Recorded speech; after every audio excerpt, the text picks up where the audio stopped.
High friends, welcome to my channel Anjali's food blog. आपण आज बनवूया लिंबाचं लोणचं, तेही गुळ घालून। मी आधी साखरचं लोणचं तयार करून दाखवलं होतं, तेही खूप छान होतं, टेस्टी झालं होतं। तर तो पण व्हिडिओ तुम्ही नक्की बघा। इथं मी 10 ते 12 लिंबू कट करून घेतले आहे। लिंबू कट करण्याआधी स्वच्छ धुवून कोरड्या कपड्यांनी पुसून हलकीशी सुकवून घ्यायचे फॅनच्या हवेत आणि त्यानंतर कट करायचे। इथे कुकरच्या भांड्यामध्ये 1 ग्लास पाणी घातलं आहे आणि एक वापरलेलं लिंबू मी कुकरमध्ये घातलंय, जेणेकरून कुकरचं भांडं काळं होणार नाही। एका डब्यामध्ये लिंबूच्या फोडी टाकल्या आहे, पूर्ण चवीपुरतं मीठ टाकलं आहे, पाव चमचा काळं मीठ टाकलं आहे आणि 1-1.5 चमचा तिखट घातलं आहे आणि थोडासा हिंग घातला आहे, 1 चुटकीभर। मिक्स करून घ्यायचं व्यवस्थित।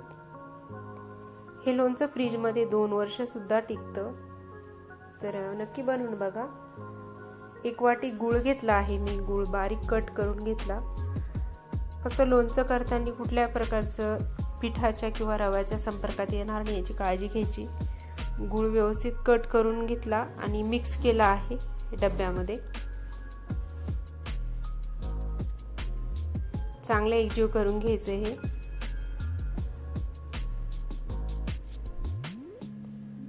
सर्व साहित्य टाकून लिंबाच्या फोडी तयार झाल्या होत्या। त्यानंतर मी हे डब्बा कुकरमध्ये ठेवला, वरून एक झाकण ठेवलं आहे आणि कुकर लावून 3 शिट्ट्या काढून घ्यायच्या। 3 शिट्ट्यामध्ये लिंबाच्या फोडी व्यवस्थित शिजून जातात। त्यानंतर मी कुकर काढून घेतला आणि थंड झाल्यानंतर लिंबाच्या फोडी बघून घेऊ आपण आता। शिजून झालं होतं हे लिंबू। एका साईडला चहा चालू होता, 4 वाजले होते, आमची चहाची वेळ झाली होती। हे बघा, मस्त अशी लिंबाच्या फोडी शिजवून तयार झाल्या आहेत। त्यानंतर मी एक झाऱ्या घेतला आणि त्याने लिंबाचं पाणी आणि फोडी वेगळ्या वेगळ्या करून घेतल्या।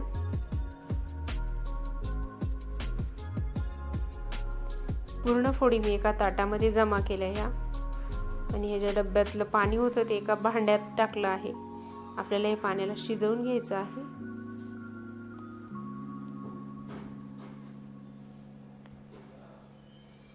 हे बघा, हे जे पाणी आहे याची थोडीशी चव बघितली मी, तर मला थोडा गुळ कमी वाटला, त्यामुळे मी अजून अर्धा वाटी जवळपास बारीक कट करून घेतलेला गुळ यामध्ये घातला। मीठ बरोबर होतं आणि तिखट पण बरोबर होतं। तुम्ही यावेळेस टेस्ट करून बघा या पाण्याची आणि जी गोष्ट कमी वाटली ती त्यामध्ये घाला। आता हे आपण शिजवून घेऊया। त्यासाठी मी गॅसवर ठेवला आहे, गॅसची फ्लेम लो ठेवली आणि मध्ये मध्ये सारखं हलवत हे आपण शिजवून घेऊया। आता गॅसची फ्लेम मी थोडीशी मोठी केली होती। आपण हे पाणी छान शिजवून घ्यायचं आहे।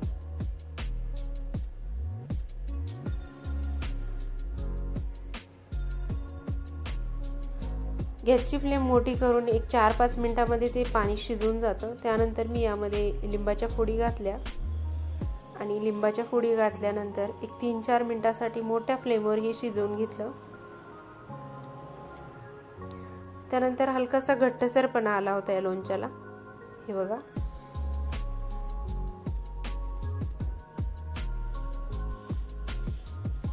मस्त असं लोणचं ह्याच्या फोडी ह्या शिजून झाल्या होत्या लिंबाच्या।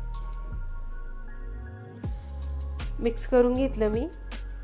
गॅसची फ्लेम मोठी केली की हलवत राहायचं आणि जर बारीक फ्लेमवरही शिजू शकतात, मग त्यावेळेस हलवायची गरज पडत नाही। मस्त छान चविष्ट असं लोणचं तयार होतं। उन्हाळ्याचा दाह कमी होतो। तर एकदा अशा प्रकारे लोणचं बनवून बघा। हे बघा, लोणचं तयार झालं होतं। त्यानंतर मी या लोणच्याला 24 तासासाठी झाकून ठेवलं होतं। त्यानंतर मी तुम्हाला दाखवत आहे। पूर्ण गार झाल्यानंतर लोणचं काचेच्या बरणीत भरून ठेवायचं।